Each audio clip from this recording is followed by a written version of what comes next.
इसके लिए हम कलीसिया में नहीं आते। हम क्यों आते हैं? सीखने के लिए और मसीह में परिपक्व बनने के लिए। मसीह यीशु में है तो परमेश्वर ने चंगाई आपके लिए रखी है, परमेश्वर ने छुटकारा आपके लिए रखा है, परमेश्वर ने समृद्धि आपके लिए रखी है, परमेश्वर ने अलौकिक स्वास्थ्य आपके लिए रखा है, परमेश्वर ने अपना फेवर, अपनी ब्लेसिंग्स आपके लिए रखा है। मगर हमें यह समझना जरूरी है कि मसीह में होने का मतलब क्या है। मसीह किसको कहा जाता है? जब परमेश्वर और मनुष्य एक हो गए उसको हम मसीहत कहते हैं। आमीन। जब मैंने प्रभु यीशु मसीह को ग्रहण किया तो मैंने परमेश्वर से पूछा कि प्रभु मुझे जानना है कि मसीहत होती क्या है। तो परमेश्वर ने मुझे बताया कि the union of God and man, परमेश्वर का और मनुष्य को एक हो जाने को हम मसीहत कहते हैं। आमीन। जब परमेश्वर का वचन कहता है कि वो परमेश्वर एक ऐसी अगम्य ज्योति में बैठा है, वो परमेश्वर एक ऐसी ज्योति में विराजमान है जहां पे कोई भी मनुष्य उसके पास नहीं जा सकता। कोई भी मनुष्य, चाहे हम कितना भी अच्छे कर्म करते, चाहे हम कुछ भी करते, हमारे अंदर कभी भी वो लियाकत नहीं थी कि हम परमेश्वर के पास जा सके। हमारे पास वो एबिलिटी नहीं थी कि हम परमेश्वर के पास जा सके उस ज्योति में। इसीलिए परमेश्वर मनुष्य का रूप धरकर यहां पे आया। जिसको हम प्रभु यीशु मसीह कहते हैं वो एक्चुअली में क्या है? वो है यूनियन, एक हो जाना परमेश्वर और मनुष्य का। उसी को हम प्रभु यीशु मसीह कहते हैं। आप जानते हैं जब एक गाड़ी आती है, कोई भी गाड़ी आती है, कोई भी बाइक आती है या कोई भी नई कार जब आती है तो पहले उसका प्रोटोटाइप बनाया जाता है। यानी पहला कार को आप देखते हैं प्रगति मैदान पे बहुत बड़ा ऑटो एक्सपो का मेला लगता है जहाँ पे अलग अलग गाड़ियाँ आती हैं। तो बताते हैं 3 साल बाद ये गाड़ी आएगी, मगर पहली गाड़ी वहाँ पे रख देते हैं। तो वैसे ही प्रभु यीशु मसीह वो पहला प्रोटोटाइप है, वो पहला उदाहरण है जो मनुष्य और परमेश्वर को एक होकर बना। और अब जितने हम लोग उस पर विश्वास करते हैं हम उसी के द्वारा उत्पन्न हुए हैं। और वैसे ही अब परमेश्वर का वचन कहता है कि जितने लोग मसीह यीशु में हैं वे अब एक नई सृष्टि हैं। आमीन। हम लोग अब यूहन्ना 1:12 में परमेश्वर का वचन कहता है कि जितने लोगों ने प्रभु यीशु मसीह को ग्रहण किया, जितनों ने उस वचन को ग्रहण किया, परमेश्वर ने उन्हें यह अधिकार दिया कि वे परमेश्वर की संतान हो जाएं, जो ना कि मांस लहू से उत्पन्न हुए हैं मगर जो परमेश्वर से उत्पन्न हुए हैं। आमीन। इस बात को इसीलिए ध्यान से समझिए। मैं आपको क्यों ये बात बता रहा हूं, क्योंकि कई लोग जो है आज भी ईसाईयत में हैं। हम लोग किसी धर्म में नहीं हैं, हम लोग किसी धर्म का प्रचार नहीं कर रहे, हम लोग किसी धर्म को बढ़ाना नहीं चाहते। हम लोग परमेश्वर के राज्य का प्रचार कर रहे हैं और वो परमेश्वर का राज्य जो पृथ्वी पर फैल रहा है। आमीन। और परमेश्वर का वचन कहता है कि अंत में ये परमेश्वर का राज्य हर एक राज्य को अपने अधीन कर लेगा। और अंत में जब हम देखते हैं तो क्या होगा? हम अंत में जब आप वचन पढ़ेंगे तो अंत में हम देखते हैं प्रकाशित वाक्य में कि कैसे स्वर्ग पूरी रीति से पृथ्वी पर आ जाएगा। तब ना कोई मृत्यु होगी, ना कोई हत्या होगी, ना कोई बीमारी होगी। आमीन। और परमेश्वर का आज वचन बताता है कि परमेश्वर ने हमें, जो प्रभु यीशु मसीह में हैं, आप कोई साधारण लोग नहीं हैं। जानते हैं आप? अपने पड़ोसी को देखिए, उनके सुंदर सुंदर चेहरे को। आप कोई साधारण लोग नहीं है। परमेश्वर का वचन कहता है कि हम स्वर्ग के राजदूत हैं, है ना। आप देखिए क्या होता है, अगर कोई कलीसिया में अमेरिकन एम्बेसी का कोई व्यक्ति आ जाए, कोई राजदूत आए, सब लोग कहेंगे अरे अरे अरे, नीली प्लेट लगी थी उसकी गाड़ी में, अरे सूट पहन के आया था, अरे अमरीकी एम्बेसी का राजदूत आया था। अरे उस अमरीकी एम्बेसी के राजदूत से भी ज्यादा कीमती आप लोग हो, क्योंकि आप स्वर्ग के राजदूत हो। आमीन। हम लोग ये नहीं जानते कि हम लोग कौन हैं, हम लोग अपनी पहचान नहीं जानते। हम लोगों को ये समझना है कि मसीह यीशु कौन है, और हम लोगों को ये समझना है कि हम लोग कौन है मसीह में। ये 2 सवाल सबसे जरूरी हैं आपके जीवन में जानने। पहला, मसीह कौन है, और दूसरा, हम लोग मसीह में कौन है। आमीन। आप जानते हैं कि सब लोगों को पता है कि जब पिताजी बूढ़े हो जाते हैं तो वो जायदाद लिखते हैं अपने बच्चों के लिए। तो किसी को पता है ना। पर आप जानते हैं कि क्या होता है अगर पिताजी ने कोई जायदाद लिखी और जो बच्चे हैं वो बहुत छोटे हैं, 3 साल के हैं, 2 साल के हैं, तो क्या उन्हें जायदाद मिलती है? नहीं। तब तक वो किसके पास रहती है? लॉयर्स के पास, एडवोकेट्स के पास, या किसी गार्जियन के पास। किसी जो देखभाल करने वाले लोग हैं उनके पास वो जायदाद रहती है। भले ही वो छोटे बच्चे, वो हो सकता है कि बहुत कोई अमीर व्यक्ति था जिसका बहुत बड़ा मैंशन था, एक बहुत बड़ा बंगलो था, 4-5 गाड़ियां थी, करोड़ों रुपए उसके अकाउंट में था, मगर उसके जो बच्चे हैं उसके बच्चों को तब तक वो जायदाद नहीं मिलेगी जब तक वो बच्चे सयाने नहीं हो जाते या एडल्ट नहीं हो जाते, 18 साल के नहीं हो जाते। लॉ के हिसाब से जब वो मैच्योर हो जाते हैं, सयाने हो जाते हैं, बड़े हो जाते हैं, तो क्या होता है, वो जायदाद जो पहले से उनकी थी वो अब उस जायदाद को क्या कर लेते हैं, हासिल कर लेते हैं और उसका फायदा उठा सकते हैं। वैसे ही परमेश्वर का वचन हमें बताता है गलातियों की पुस्तक 4 में, चलिए वो पढ़ लेते हैं। गलातियों 4 उसका पहला आयत हम देखेंगे, अगर आप स्क्रीन में डाल दें उसे। गलातियों 4 पहला, देखिए क्या लिखा है। मैं यह कहता हूं कि वारिस जब तक बालक है, यद्यपि सब वस्तुओं का स्वामी है, तो भी उसमें और दास में कुछ भेद नहीं। आमीन। बहुत सारे आज परमेश्वर के बेटे और बेटियां दासों की तरह जी रहे हैं क्योंकि वो अभी भी सयाने नहीं हुए। एक चीज मैं पहले क्लियर कर दूं, आप समझे इस बात को, आपकी उम्र का परमेश्वर के राज्य में आपकी उम्र से कोई लेना देना नहीं है। हो सकता है आप 80 साल के हों पृथ्वी में, मगर हो सकता है कि स्वर्ग में आपकी उम्र 3 साल हो, और हो सकता है कि आपकी उम्र 18 साल हो पृथ्वी में, मगर स्वर्ग में आप 40 साल के हैं। आप समझ रहे हैं मैं क्या कह रहा हूं? हमारी पृथ्वी की उम्र का स्वर्ग में सयानेपन से कोई लेना देना नहीं है। आप चर्च कितने साल से जा रहे हैं उसका भी आपके सयानेपन से कोई लेना देना नहीं है। आप हो सकता है कि 40 साल से कलीसिया जा रहे हैं मगर फिर भी बच्चे हैं। आमीन। क्योंकि चर्च अटेंड, देखिए, क्योंकि यहीं पे नेचुरल और परमेश्वर के राज्य में भेद है। यहीं पे जो हम शरीर में क्या होता है, अगर आप नहीं भी चाहोगे तो भी आप बढ़ोगे, है कि नहीं? आप बढ़ते रहोगे। मगर परमेश्वर के राज्य में ऐसा नहीं है। परमेश्वर के राज्य में ये एक पार्टनरशिप है। जब तक आप पवित्र आत्मा के साथ सहभागी नहीं होगे, जब तक आप परमेश्वर के वचन में नहीं बढ़ोगे, हो सकता है आप कलीसिया में कितने समय तक रहोगे, आप बच्चे ही रहोगे। और आप क्या करोगे? आप हर समय प्रार्थना करोगे, आप प्रेयर टावर फोन करोगे, मेरे पेट में दर्द है, मेरे सर में दर्द है। देखिए, हम उसके विरोध में नहीं है। जब तक आप बच्चे हैं ये चलेगा। मगर समझिए, कलीसिया हम क्यों आते हैं? कलीसिया हम प्रार्थना कराने के लिए नहीं आते हैं। सुन रहे हैं आप लोग? हम लोग कलीसिया प्रार्थना कराने के लिए नहीं आते हैं। हम लोग कलीसिया में मसीह में बढ़ने के लिए आते हैं। आमीन। और अपना अधिकार जानने के लिए आते हैं। पुराने नियम में और नए नियम में यही भेद है। पुराने नियम में क्या था? लोगों को एक मूसा चाहिए था। मूसा, हमें नहीं सुनना परमेश्वर से, भाई तुम सुन लो। आज भी कई लोग ऐसे करते हैं, है ना? कॉल करके, प्रभु क्या कह रहा है मेरी शादी के बारे में? प्रभु क्या कह रहा है मेरी जॉब के बारे में? मैं जॉब करूं या करूं? पास्टर जी जॉब करूं ना करूं? अरे वो प्रॉफिट जी जॉब करूं ना करूं? नहीं। परमेश्वर का वचन, मसीह यीशु ने यूहन्ना 10:27 में कहा, मेरी भेड़ें मेरी आवाज सुनती हैं।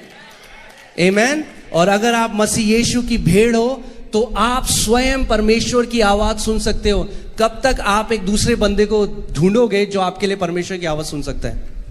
आमीन।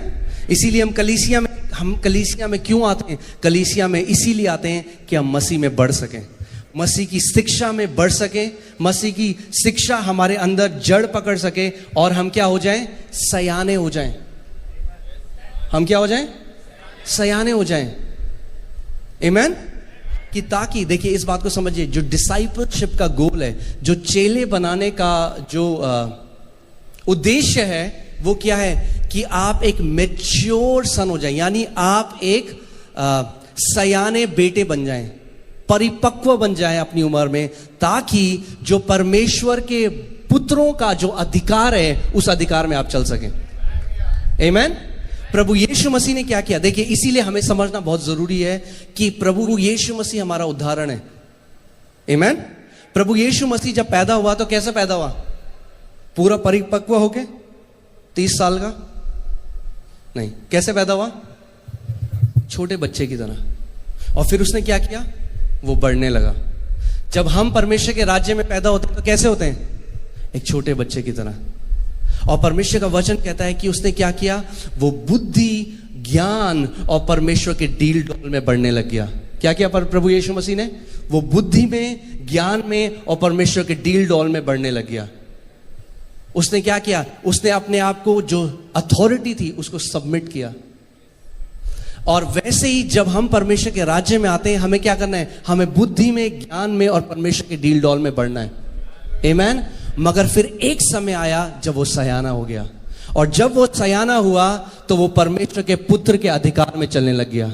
वो दुष्ट आत्माओं को निकालने लग गया, वो आंधियों को डांटने लग गया, वो मुर्दों को जिंदा करने लग गया। उसके वचन में वही शक्ति थी जो परमेश्वर की थी। आमीन। और प्रभु यीशु मसीह ने कहा, जो लोग मुझ पर विश्वास करते हैं वो क्या करेंगे? वो कॉल करेंगे? नहीं, क्या करेंगे? वो मुझसे भी बड़े बड़े कार्य करेंगे। आमीन। आप में से कितने लोग प्रभु यीशु में विश्वास करते हो? आमीन।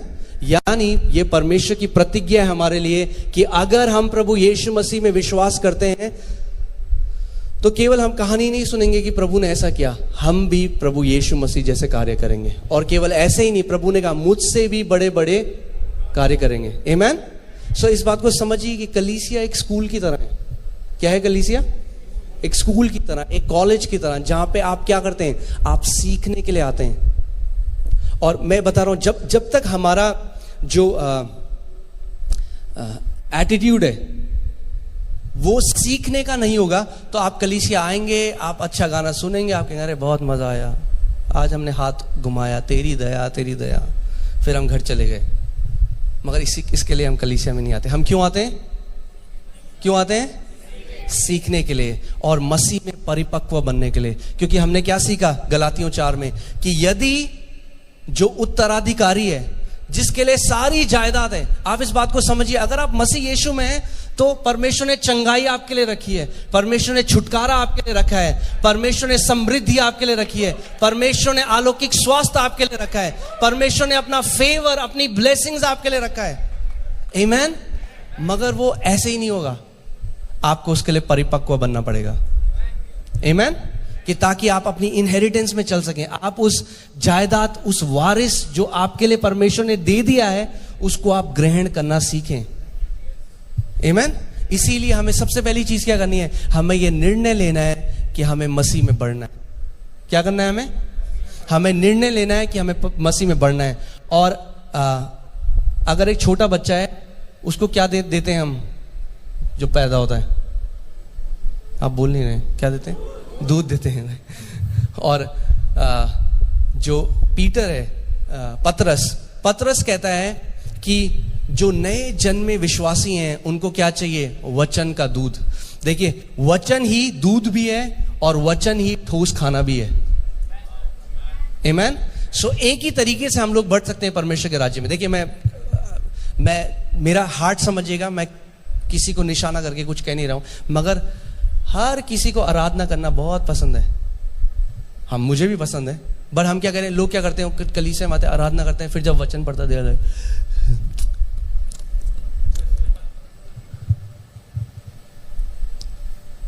और फिर मसीह लोग सोचते हैं कि क्यों हमारे जीवन में फल नहीं है। आराधना का अपना जगह है, आराधना का अपना स्थान है। हम लोग आत्मा और सच्चाई में आराधना करते हैं, मगर वो सब्स्टिट्यूट नहीं है परमेश्वर के वचन के लिए। आप समझ रहे हैं? आराधना परमेश्वर के वचन का, क्या बोलेंगे सैम, स्थान नहीं ले सकता। आराधना की अपनी जगह है, परमेश्वर के वचन की अपनी जगह है।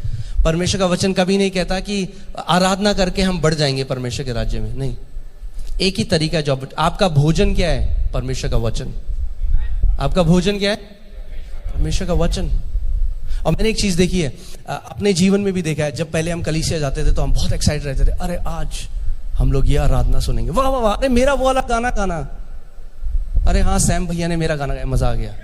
हम भी ऐसे कलीसिया जाते। मगर एक टाइम आया जो हमारा एक्साइटमेंट था, जो हमारा उत्साह था, वो आराधना में तो था ही, मगर वो वचन में भी आ गया। फिर हम लोग भूखे होके जाते थे कि आज हम कुछ सीखेंगे परमेश्वर के राज्य के बारे में, और जो सीखेंगे उसको अपने जीवन में अप्लाई भी करेंगे। आमीन।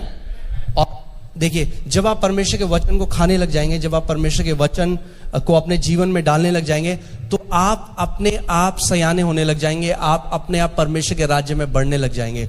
और जब आप परमेश्वर के राज्य में बड़े होने लग जाएंगे तो उसका एक चिन्ह क्या होगा आप जानते हैं?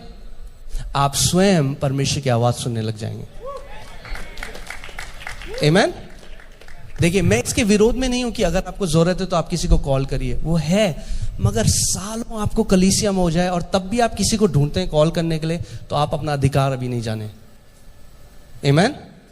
प्लीज हमें गलत मत समझिएगा, हम लोग यहाँ हैं, अगर आपको हम लोग लाइफ ग्रुप लीडर्स हैं, बहुत सारे लोग हैं जो आपके लिए प्रार्थना करेंगे, मगर स्टार्टिंग में ठीक है, मगर जब आपको समय होता जाए तो वो समय अब आप अपने भाई बहनों का बर्डन लो, अब आप दूसरे लोगों के लिए प्रार्थना करो, अब आप प्रार्थना करो तो दूसरे लोग चंगे हो जाएं, अब आप प्रार्थना करो तो दूसरों की दुष्ट आत्माएं निकलें। आमीन।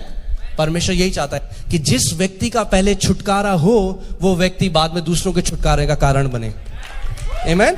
परमेश्वर चाहता है जो व्यक्ति पहले बीमार था और चंगा हो, वो व्यक्ति बाद में जाकर और बीमारों को चंगा करे। आमीन। ये परमेश्वर का हृदय है। और परमेश्वर नहीं चाहता कि ये एक व्यक्ति का काम है, ये पास्टर का काम है, पास्टर प्रार्थना करेगा, नहीं नहीं, हम सब का कार्य है। प्रभु ने हम सब क्यों बोला है? क्या बोला है? जगत के छोर तक जाओ, क्या करो? बीमारों को चंगा करो, दुष्ट आत्माओं को निकालो, कोढ़ियों को शुद्ध करो, मुर्दों को जिलाओ, तुम्हें मुफ्त में मिला है, मुफ्त में क्या करो? आगे दो। आमीन। सो देखिए, मुझे 15 साल हो गए हैं मसीह में, और इन 15 सालों में मैंने एक चीज देखी,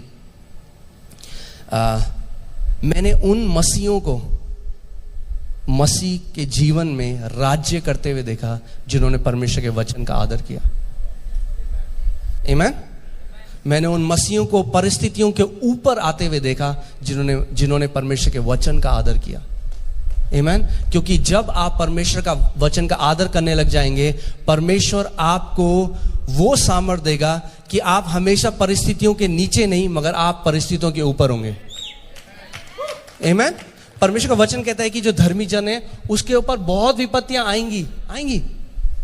प्रभु का वचन कभी नहीं कहता, प्रभु यीशु मसीह ने कभी नहीं कहा मुझ में विश्वास करो और क्या बोलते हैं उसे, फूलों